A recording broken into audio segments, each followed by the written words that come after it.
मैं तो 11th 9th 10th से ही ऑनलाइन फील्ड के अंदर घुस गया था, क्योंकि जॉब मेरा वैसे भी नहीं था कि जॉब वगैरह करना है, स्टार्टिंग से ही नहीं था। और अभी मैं अर्निंग भी कर रहा हूँ, लगभग 1-2 लाख रुपए अप्रॉक्सीमेटली मंथली बन जाते हैं। ऐसा क्या कर रहे हो? सर डिजिटल मार्केटिंग कर रहा हूँ मैं। मुझे भी साथ लगा लो। कोई असिस्टेंट चाहिए आपको? मैं सोचता हूँ सर, कुछ ना कुछ आज के डेट में बहुत सारे ऐसे डोमेन्स हैं जिसके माध्यम से आराम से आप चाहो तो 1-2 लाख रुपए आराम से कमा सकते हो, लेकिन उसकी तरफ सर कोई ध्यान ही नहीं देता। उसकी तरफ सब सोचते हैं फ्रॉड है, स्कैम है वगैरह वगैरह, ठीक है, लेकिन उसकी तरफ ध्यान दोगे तो जॉब से ज़्यादा वहाँ पे अपॉर्चुनिटी है। तो बेसिकली आज मैं चाहता हूँ आप इस टॉपिक के ऊपर बात करें कि बहुत सारे ऐसे प्लेटफॉर्म जो लोग सीख करके कर सकते हैं। कोई भी आपके पास स्किल है उसको प्रमोट करके आप पैसा कमा सकते हो, तो क्यों लोग इतने सारे जॉब के पीछे पड़े हुए हैं? मेरी चीज़ समझ में नहीं आता, क्यों एग्जामिनेशन की तैयारी कर रहे हैं? आप में से कितने हैं जो अभी किसी न किसी एंट्रेंस की तैयारी कर रहे हैं? ऑलमोस्ट सब लोग आप किसी न किसी एंट्रेंस की तैयारी कर रहे हो। अब मेरा आप लोगों से क्वेश्चन है, इनका ये कहना है कि मार्केट में इतनी सारी अपॉर्चुनिटीज हैं, तो फिर आप एक इतने कॉम्पिटिटिव वर्ल्ड में क्यों एंटर कर रहे हो, जहां पर के पहले तो एंट्रेंस को क्रैक करना इज नेक्स्ट टू इम्पॉसिबल, उसके बाद में अच्छी जगह पर जॉब मिलना इज नेक्स्ट टू इम्पॉसिबल, उसके बाद में उस जॉब को रिटेन करना भी आने वाले टाइम में और मुश्किल होने वाला है। Why are you doing that? I am just curious to know. कोई है आप में से जो बोलना चाहेगा, जवाब देना चाहेगा? रिस्क नहीं होता बिल्कुल, मुझे ऐसा लगता है। तो रिस्क जहाँ पे आ जाता है ना, तो वो चीज़ उसमें भी काफ़ी वो हट जाता है। और अगर जिस चीज़ में रिस्क ना हो उसमें सब सपोर्ट करते हैं, फिर हम सोचते हैं सब सपोर्ट ही करें तो ठीक ही होगा, इस यहाँ पे जा रहे हैं तो हम। इन्होंने कहा कि हम एंट्रेंस के लिए इसलिए जाते हैं क्योंकि वहां पर उस पाथ पर कोई रिस्क नहीं होता है। क्या ये सच है, झूठ है? कितने एग्री करते हैं इनकी बात से? तो जब रिस्क है और बहुत रिस्क है, क्योंकि लाखों बच्चे अप्लाई करते हैं, उसमें से कुछ का होता है, ये बात हमको पता है, तो फिर क्यों इस पाथ को आप चुनते हो जब यहां पे रिस्क भी है और कोई श्योरिटी भी नहीं है? तो क्यों इस पाथ को चुनते हो? क्यों कुछ और एक्सप्लोर नहीं करते हो? सर पैसे की बात करेंगे, रिस्क की बात करेंगे, तो जितना बिजनेस नॉर्मली स्टार्ट किया था उससे कई गुना ज्यादा पढ़ाई में लग जाता है। कितना लग जाता होगा? आप में से कोई बताएगा जो लोग एंट्रेंस की तैयारी कर रहे हैं, नियर अबाउट कितना पैसा लग जाता है? कोचिंग की फीस 6-7 लाख होती है सर। कोचिंग की फीस 6-7 लाख होती है? जी सर, फिर जी में सर 6-7 ले लेते हैं। नहीं नहीं, 6-7 लाख थोड़ी होती होगी। Yes sir. मुझे आइडिया नहीं है, मैं सीरियसली पूछ रहा हूँ। मतलब एवरेज फीस क्या होती है कोचिंग की एक साल की? 2 से 3 लाख सर। 2 से 3 लाख रुपए साल की, तो मतलब 2 साल की हो गई 5 से 6 लाख रुपए। तो 6 लाख लगाने के बाद में होने की क्या पॉसिबिलिटी है और नहीं होने की क्या पॉसिबिलिटी है? 99% है कि तो नहीं होगा सर। 99% है कि नहीं होगा? Yes sir. तो रिस्क तो बहुत ज्यादा है यहां पर बॉस, ये तो बहुत ज्यादा है। सब एग्री कर रहे हैं इनसे कि 99% है? या अगर ऑप्टिमिस्टिकली भी देखा जाए तो 90% है कि नहीं होगा, 10% है कि हो जाएगा। अगर हम सिर्फ उन्हीं की बात करें जो बच्चे सीरियस हैं, क्योंकि जरूरी नहीं है हर बच्चा जो कोचिंग ले रहा है वो सीरियस भी हो पढ़ाई को लेकर के। तो मैं कह रहा हूं वो बच्चे जो ब्रिलियंट हैं, एफर्ट भी पूरा कर रहे हैं और डिजर्व भी करते हैं, तब भी जो पॉसिबिलिटी है आपके सिलेक्शन होने की अच्छी जगह पर, वो 10% है। 90% है कि नहीं होगा? Yes, sir, और जब नहीं होगा तो क्या होगा? What is your backup plan? Private college sir. तो वहां भी पैसा लगेगा या वहां पे फ्री में पढ़ाई है? पैसा लगेगा। कितना पैसा लगता है? 4 साल का नियर अबाउट कितना पैसा लग जाता है? 20 लाख रुपए। अच्छा, मेडिकल का तो 80-90 लाख है, बट अगर इंजीनियरिंग की भी बात करी जाए तो 20 लाख रुपए तो मान के ही चलो। तो नियर अबाउट आपने 20-25 लाख रुपए तो लगा दिया अपने घर वालों का। एंड आई एम अज्यूमिंग कि आप कोई बहुत अमीर बैकग्राउंड से नहीं हो, मेजॉरिटी ऑफ यू। आप में से कितने हैं जो मिडिल क्लास से हैं? हाथ ऊपर करिए। मेरा मिडिल क्लास वाला सेशन देखा है आप लोगों ने? यस सर, देखा है। अगर वो देखा होता तो अभी हाथ ऊपर नहीं करते। मिडिल क्लास मतलब अगर मैं सिंपल वे में पूछूं तो आप में से कितने हैं जिनकी जो हाउस होल्ड इनकम है वो साल की 12 लाख से ज्यादा है? अब हाथ ऊपर करो। इसको मैं दूसरी तरीके से पूछता हूं, आप में से कितने हैं जिनके घर वालों के पास में 20-30 लाख रुपए स्पेयर है, मतलब अकाउंट में पड़ा हुआ है, अगर वो चला भी जाए तो कोई फर्क नहीं पड़ता है? हाथ ऊपर करो। इसका मतलब आपको या तो लोन लेना पड़ेगा या फिर आपके घर वालों को लोन लेना पड़ेगा। ऐसे बहुत सारी रिसर्चेस हुई हैं जहां पे ये निकल करके आया है कि 50 से 60% जो इंजीनियरिंग कॉलेजेस से इंजीनियर्स निकलते हैं, दे आर अनएम्प्लॉयबल। मतलब उनकी इतनी स्किल ही नहीं होती कि उनको एम्प्लॉय किया जा सके, यानी कि उनको वो काम मिल ही नहीं सकता जिस फील्ड से उन्होंने पढ़ाई करी है। या तो उनको अपनी फील्ड चेंज करनी पड़ेगी या अपने आप को डाउनग्रेड करना पड़ेगा। तो 25 लाख की जो आपने इन्वेस्टमेंट करी उसको रिकवर करने में कितने साल लगेंगे? 9 to 10 years। 25 लाख रुपए रिकवर करने के लिए 25 लाख रुपए जोड़ना पड़ेगा। और जोड़ करके विद इंटरेस्ट उसको वापस करना पड़ेगा। इंटरेस्ट भी देना है क्या? इंटरेस्ट भी देना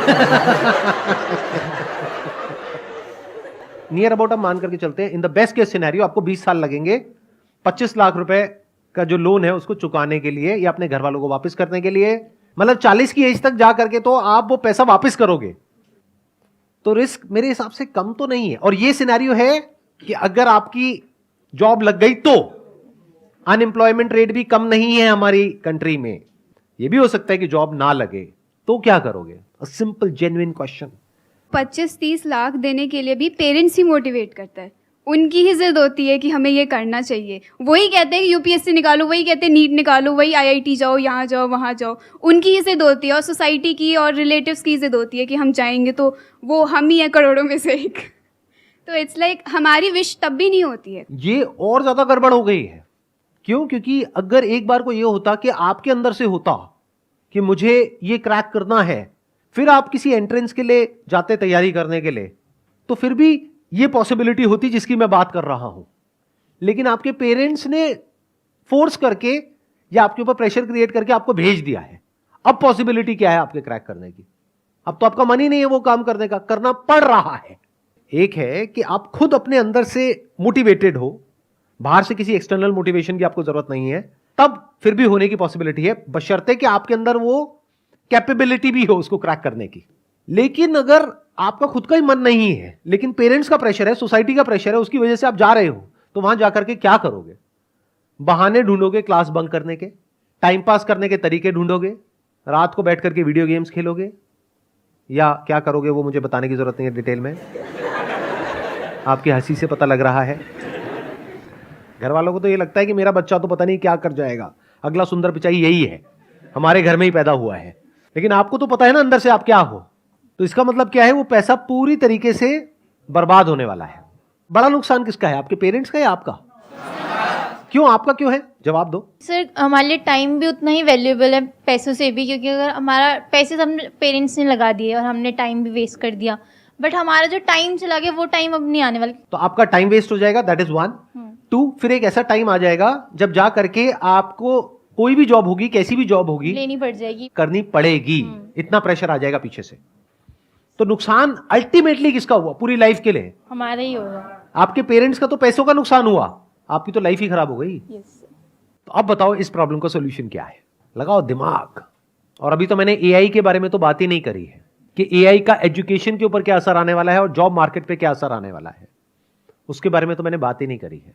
सर इस प्रॉब्लम का जो सॉल्यूशन है, मुझे जो लगता है हर जगह आपको ट्राई करना चाहिए। जैसे मैं खुद बताऊँ तो मैं 10 ईयर्स जब था 10 साल का, तब मैं यूट्यूब ट्राई किया, फिर मैं गेमिंग में एंटर किया, फिर मैंने ई स्पोर्ट्स भी खेला, फिर मैं एक sir professional level under 16 cricket career भी चूज़ किया था मैंने। वहाँ पर sir due to physical issues वहाँ पर मैं नहीं कर पाया। बाकी सर अब मैं आया हूँ इस डिजिटल मार्केटिंग के एरा में, यहाँ पर sir 3-4 sources of income already मैंने बिल्ड कर लिया है, जिससे कि मेनली मेरा 50 to 1 लाख रुपीज़ महीने का जनरेट होता है। अभी आपकी एज कितनी है? 15.5 ऑलमोस्ट लाइक 16 राउंड फिगर। 16 साल। Yes sir. तो आपके घर वाले खुश हैं? बिल्कुल खुश होंगे सर। 16 साल का लड़का घर में सर 1 लाख रुपए अगर महीने का दे रहा है तो खुश तो होंगे ही। लेकिन मेरा सजेशन आपको ये है, प्लीज डोंट माइंड इट, कि अभी ये जो क्विक आपको सक्सेस मिली है ना, इसको दिमाग पे मत चढ़ने देना, नहीं तो बहुत गड़बड़ हो जाएगी। ये मत समझने लग जाना कि मैं 50,000 रुपए, लाख रुपए महीने का कमा रहा हूं, क्योंकि ये कोई फिक्स नहीं है। आज आप कमा रहे हो, कल कम भी हो सकता है, जीरो भी हो सकता है। तो always keep your feet on ground and be prepared for all kinds of situations. जो आप कर रहे हो वो सही है। सर एक छोटी सी प्रॉब्लम है, जैसे कि अभी मैंने टारगेट लिया कि मुझे मंथली का 1 लाख करना है, तो वो मैंने 1 बार 2 बार टारगेट को अचीव कर लिया। बट सर जब मैं नेक्स्ट अब टारगेट को अपना बड़ा करता हूँ, जब उसको इंक्रीज करता हूँ थोड़ा सा, तो सर वो कंफर्ट जोन वाली फीलिंग आने लगती है। मन में ये होता है कि अरे पहले भी तो किया है, अब भी कर लेंगे। तो उस चीज को मैं कैसे टैकल कर सकता हूँ सर? आप कुछ ज्यादा ही अलग लेवल का क्वेश्चन पूछ रहे हो, यहाँ पे बाकी लोग उल्टी कर देंगे, उनके मुंह से झाग निकलने लग जाएगा। क्या बोल रहे हो आप? ये बेचारे अभी अपना पता नहीं कितने साल कितनी तैयारी करने वाले हैं, उसके बाद जाकर के कोई पैकेज लगने वाला है, और आप कह रहे हो कि सर लाख रुपए में मैं कंफर्ट जोन में चला जाता हूँ। सर कोई ऐसा रास्ता बताओ कि मैं ना 2 लाख रुपए अचीव कर जाऊं। बस भाई बस, इतना लालच नहीं करते, बहुत है अभी इस एज के हिसाब से। आगे जैसे से एज बढ़ेगी अपने आप ही रास्ते खुलेंगे। Please have a seat. But ये बात मेरी हमेशा याद रखना, ये जो टेम्पररी सक्सेस है इसको दिमाग पे मत चढ़ने देना, गड़बड़ हो जाएगी। Sure sir. तो एक सॉल्यूशन हमको दिखा यहाँ पर। अब ये सॉल्यूशन कितना जेन्युइन है कितना नहीं है, I can't comment on that, क्योंकि मुझे नहीं पता कि एक्चुअल में कितना कमा रहे हैं कितना नहीं कमा रहे। बट मैं ये कह सकता हूं with confidence and with my understanding of the digital world कि ये पॉसिबल तो है। इनके साथ ये हो रहा है नहीं हो रहा है आई एम नॉट श्योर, बट ये पॉसिबल तो है। मैं ये कहना चाहती हूँ, जैसे इन्होंने डिजिटल मार्केटिंग या नेटवर्क के बारे में जो भी बताया, ठीक है, कई बार ऐसा होता है कि हम भी ट्राई करना चाहते हैं कि चलो हम भी चलते, इतना अच्छा पैसा है, जाते हैं, वो कुछ पैसे लेते हैं हमसे, वही 1-2 हज़ार कि हाँ हम आपको सिखाएंगे, ये करेंगे वो, फिर हमें वो 3-4 दिन की ट्रेनिंग देते हैं और उसमें ना कई लोगों को नहीं पता चलता, बट वो ना पूरे माइंड को हमारे इधर से उधर कर देते हैं। हमें बहुत सारा पैसा दिखाते हैं कि इतना पैसा है, क्या करोगे बताओ, बंगला खरीदोगे, क्या खरीदोगे, जबकि खुद उनके पास कुछ नहीं होता है। ज़्यादा से ज़्यादा एक मोटरसाइकिल होती है बस, उसमें ही वो भी दिखाते आप ही के हैं। पैसों से खरीदी होती है। हाँ, और कहते हैं कि देखो मैंने ये टारगेट बनाया, मैंने ये अचीव करा, आप क्यों नहीं कर सकते हो, बस 1 साल दे के देखो, ये करके देखो, ऐसे करते हैं। और एक बार जब इंसान इस चीज़ में जाता है तो फिर उसको तो फ्रॉड ही लगता है सब चीज़ की, हाँ फ्रॉड है। आपने कभी ऐसा ट्राई किया? हाँ मैंने किया है। आपने कितने पैसे दिए थे? मैंने दिए थे 500 रुपये। उन्होंने बोला कि ट्रेनिंग होगी, सब वापस हो जाएगा अगर ये सब हुआ, तो मैंने कहा चलो सही है, कौन सा ज़्यादा ही लग रहे हैं। फिर उन्होंने 4th डे बताया कि आपको 50,000 की शॉपिंग करनी है, फिर आप एक लेवल पे आओगे, उसके बाद आपको लोगों को पकड़ने। अब लोग कहाँ से पकड़े वो भी सिखा रहे हैं कि अपने दोस्तों को कांटेक्ट करो, इंस्टाग्राम पे लोगों को मैसेज करो। मैंने कहा लोगों को तो मैसेज करेंगे, अब कौन कैसा है हमें क्या पता। फिर कहेंगे आप ऑटो से जाते हो, वहाँ पे हाय हेलो करो, उनसे रिलेशन बनाओ और उनको उसमें घुसाओ। ये जो इस तरह के कोर्सेज कराते हैं, डिजिटल मार्केटिंग, ऑनलाइन मार्केटिंग या ऑनलाइन पैसे कमाने के तरीके, उसमें से 100 में से 99 फ्रॉड है। इस बात को लिख करके रख लो। तो चैलेंज ये नहीं है कि पैसा कमाया जा सकता है या नहीं कमाया जा सकता है, चैलेंज ये है कि जेन्युइन कौन है और फ्रॉड कौन है। हाँ। पहले तो एक बात को मेरी अच्छे से समझ लो कि जो आने वाले 10 साल हैं उसमें कुछ ऐसा होने वाला है जो पिछले 100 सालों में नहीं हुआ है। और जहां तक आपके जो पेरेंट्स हैं या फिर आपके रिलेटिव्स हैं या आप खुद हो, जहां तक नहीं देख पा रहे हो, एआई की दुनिया में कुछ ऐसा हो रहा है which is beyond your wildest imagination. Daily कुछ नया हो रहा है और इतनी तेजी से हो रहा है, इतनी तेजी से हो रहा है जिसकी कोई हद नहीं है। आने वाले टाइम में बहुत सारी जॉब्स जो आज की डेट में है वो फ्यूचर में नहीं रहेगी। इस बात को समझ लो अगर समझ सकते हो तो। अब मैं बताता हूं मैं फ्यूचर को किस तरीके से देख रहा हूं, या फिर अगर मैं आप लोगों की जगह हूं तो मैं क्या करूंगा। नंबर 1, मैं अपना टाइम वेस्ट नहीं करूंगा, क्योंकि ये जो टाइम है ना आप लोगों का, ये सबसे प्रेशियस है पूरी लाइफ में। अभी आपका दिमाग खुला हुआ है, आप कुछ भी नया बड़ी जल्दी सीख सकते हो। जैसे से एज बढ़ेगी आपके लिए कुछ भी नया सीखना, या नया सीखना तो बहुत दूर की बात है, नए आइडियाज को एंटरटेन करना ही बहुत मुश्किल हो जाएगा। अगर मेरी बात समझ नहीं आ रही तो जाकर के अपने पेरेंट्स को देख लो, उनसे जाकर के किसी भी नई चीज के बारे में बात करो, वो एकदम से घबरा जाएंगे इन मेजॉरिटी ऑफ द केसेस, और वो कहेंगे नहीं नहीं ये सब बेकार होता है, बिना समझे। मैं ठीक कह रहा हूं गलत कह रहा हूं, कितने मेरी इस बात से एग्री कर रहे हैं? तो ये आपकी लाइफ का गोल्डन पीरियड है, डोंट वेस्ट इट। अगर आप ये सोच रहे हो कि पास में जैसा होता आया है कि मैं ये डिग्री लूंगा या लूंगी, उसके बाद में मेरी यहां पर जॉब लग जाएगी, उसके बाद में लाइफ सेट है, तो इस गलतफहमी से जितनी जल्दी हो सके बाहर आ जाओ। आने वाले टाइम में जो मीडियोक्रिटी है उसके लिए जगह नहीं बचने वाली है कॉर्पोरेट वर्ल्ड में। तो बहुत सारे लोगों की जॉब्स जाने वाली हैं। कौन होंगे वो लोग? जो मीडियोकर हैं इन द सेंस कि वो अपने आप को अपडेट नहीं कर रहे हैं टाइम के साथ साथ में, कि 5-10 साल पहले बस कॉलेज से एक डिग्री ले ली है, अब जॉब लग गई है, अब वो कहते हैं लाइफ सेट है। ये जिनकी लाइफ सेट है ना, उनकी लाइफ ऐसी हिलने वाली है कि उन्हें खुद भी नहीं समझ आएगा कि हुआ क्या है। कितने मेरी इस बात को मानते हैं कि अगर आप अपने काम के लिए, जो भी आप काम कर रहे हैं उसके लिए, चैट जीपीटी सिर्फ एक टूल नहीं है, ऐसे और भी बहुत सारे टूल्स हैं, अगर उन टूल्स को आप यूज करते हैं तो अपनी जो प्रोडक्टिविटी है उसको बहुत बढ़ा सकते हैं। तो जब आप अपनी प्रोडक्टिविटी को बढ़ा सकते हो 10 गुना से, तो 10 लोगों का काम एक इंसान कर सकता है। तो अगर मेरी एक आईटी कंपनी है और वहां पर 1 लाख लोग काम करते हैं और वो काम 10,000 लोग कर सकते हैं, तो मैं बाकी 90,000 का क्या करूंगा? निकाल दूंगा। तो 90,000 लोगों का क्या होगा? या तो अपनी स्किल्स को उनको अपग्रेड करना पड़ेगा या अपनी लाइन को चेंज करना पड़ेगा।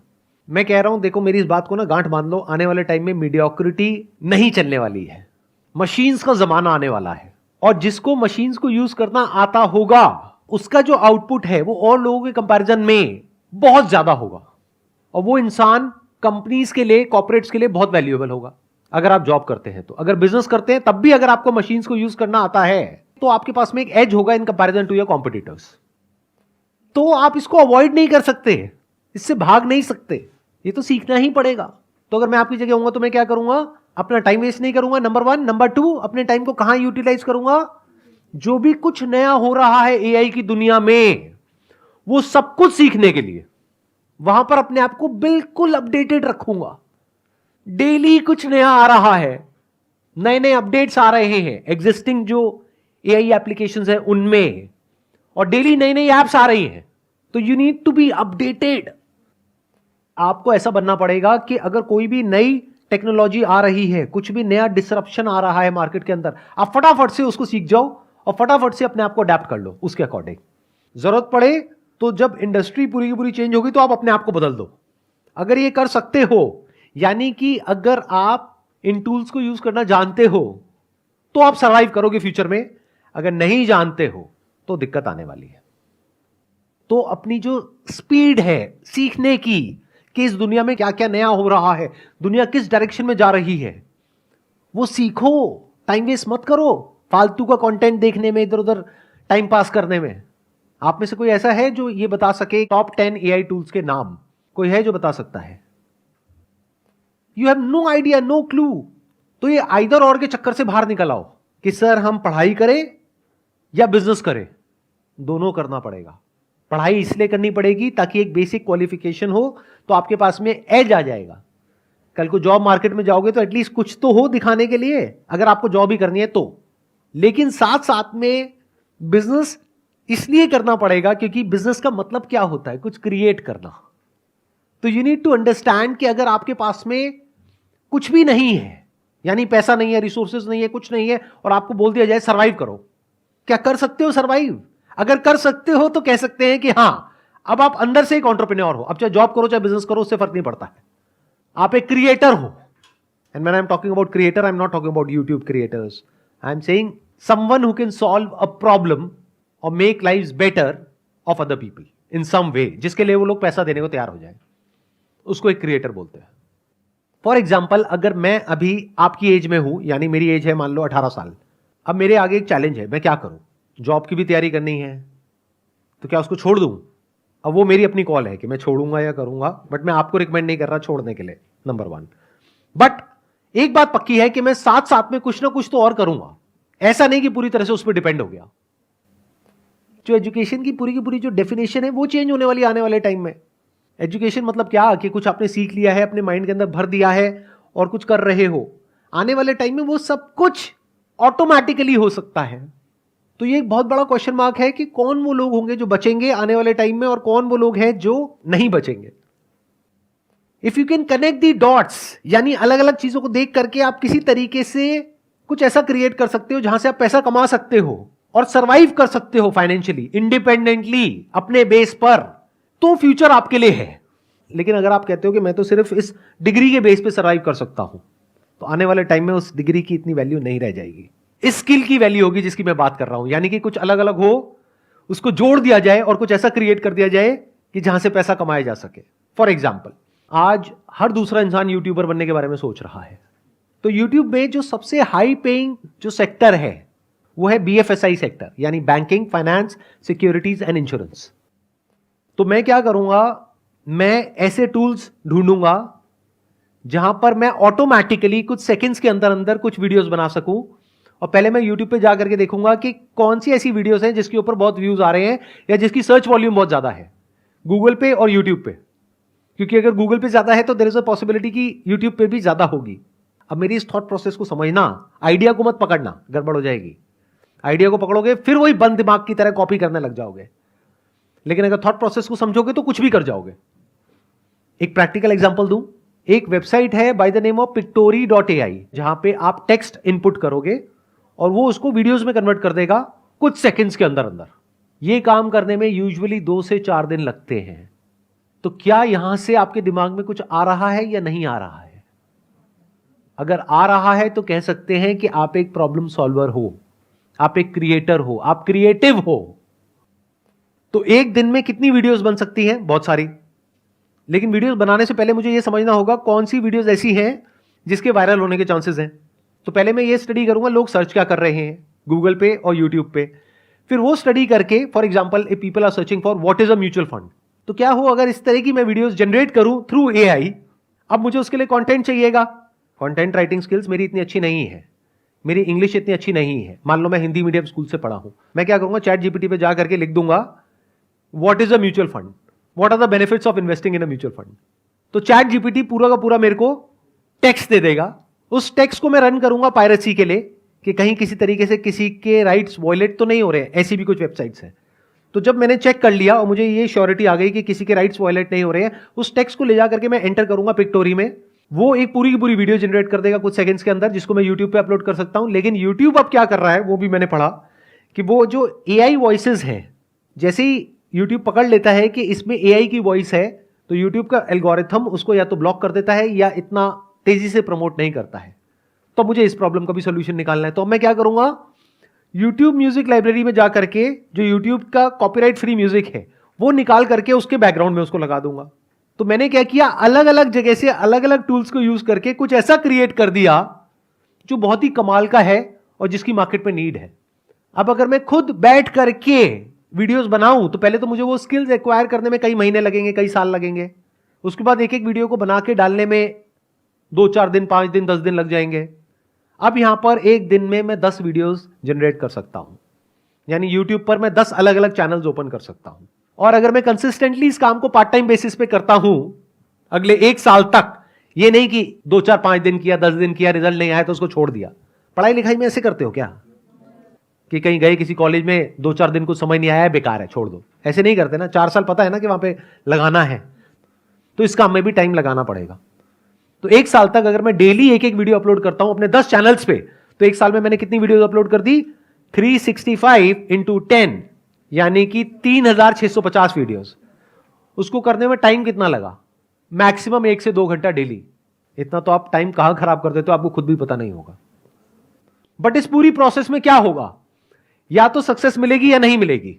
मिल गई तो बहुत बढ़िया है, तो ज्यादा खुश नहीं होना है, एक्साइटेड नहीं होना है कि अब मैं महीने का 50,000 कमा रहा हूं, लाख रुपए कमा रहा हूं। क्योंकि ये भी हो सकता है कल को यूट्यूब एक नई पॉलिसी ले आए और कहे कि ये जो एआई जनरेटेड वीडियोस है इसको हम डीमोनेटाइज कर देंगे, तो कहां गया आपका वो लाख रुपए महीना, गायब हो गया ना। तो एक्साइटेड नहीं होना, उस पैसे को जोड़ना है और उसको यूज करना है और मल्टीपल इनकम स्ट्रीम्स बिल्ड करने के लिए। ये आपका स्टार्टिंग पॉइंट है लेकिन एंड पॉइंट नहीं है। तो बेस्ट केस सिनेरियो क्या होगा कि यहां से पैसा आएगा तो उस पैसे को उड़ाना नहीं है, एक्साइटेड नहीं होना है, घर वालों को ये नहीं बोलना है कि अब मैं लाख रुपए महीने का कमा रहा हूं, मेरे को अब कुछ भी करने की जरूरत नहीं है। पैर जमीन पर रखने हैं, उस पैसे को जोड़ना है और दिमाग लगाना है कि उसमें रिस्क क्या है। कल को अगर ऐसा होता है तो क्या करोगे, वैसा होता है तो क्या करोगे, वो होता है तो क्या करोगे। फॉर एग्जाम्पल, अगर यूट्यूब का एल्गोरिथम पकड़ लेता है एआई जनरेटेड साउंड्स को, तो आप ऐसा भी कर सकते हो कि वीडियो वहां से बना ली, कंटेंट चैट जीपीटी से मिल गया, पायरेसी चेक कहीं और से हो गया, कौन सी वीडियोस बनानी चाहिए कैसी नहीं वो आपने और जो सॉफ्टवेयर है वहां से पता कर लिया, सर्च वॉल्यूम किसका है किसका नहीं है। प्लस साउंड के लिए आपने क्या किया, 10 मिनट का एक ऑडियो सैंपल अपलोड करना होगा एक पर्टिकुलर सॉफ्टवेयर में, वो सीख जाएगा कि आपकी साउंड क्या है। तो अगर आपने ये कर लिया तो अब वो आपकी साउंड है, म्यूजिक यूट्यूब का है, कंटेंट रॉयल्टी फ्री है। अब इन वीडियोस को कोई चैलेंज नहीं कर सकता। अगर इस तरह से सोच पा रहे हो तो फ्यूचर में आपके लिए जगह है। इसको एक्चुअल में स्किल्स बोलते हैं कि आपने कुछ ऐसी स्किल्स एक्वायर कर ली जो वैल्यूएबल है। हो सकता है आज इमीडिएटली नहीं है, लेकिन फ्यूचर में आप कहीं जाओ और वो आपसे पूछें कि अच्छा आप में से कौन है जिसको ये काम आता है, आप कहोगे मुझे आता है, मुझे ये भी आता है, मुझे वो भी आता है। मतलब आने वाले टाइम में वो लोग सरवाइव करेंगे दुनिया में जो कुछ भी कर सकते हैं। जो सिर्फ एक काम कर सकता है वो पास्ट में रेलेवेंट थे, फ्यूचर में नहीं होंगे, क्योंकि वो एक काम आज नहीं तो कल मशीन कर लेगी, फिर आप क्या करोगे। लेकिन वो इंसान जो कुछ भी कर सकता है उसकी वैल्यू क्या होगी। आई होप आज के सेशन से आपको कुछ बेनिफिट हुआ है, कुछ नया समझ में आया है, कुछ नया सीखा है। Wish you all the very best. It was pleasure meeting you and pleasure talking to all of you. Thank you so much.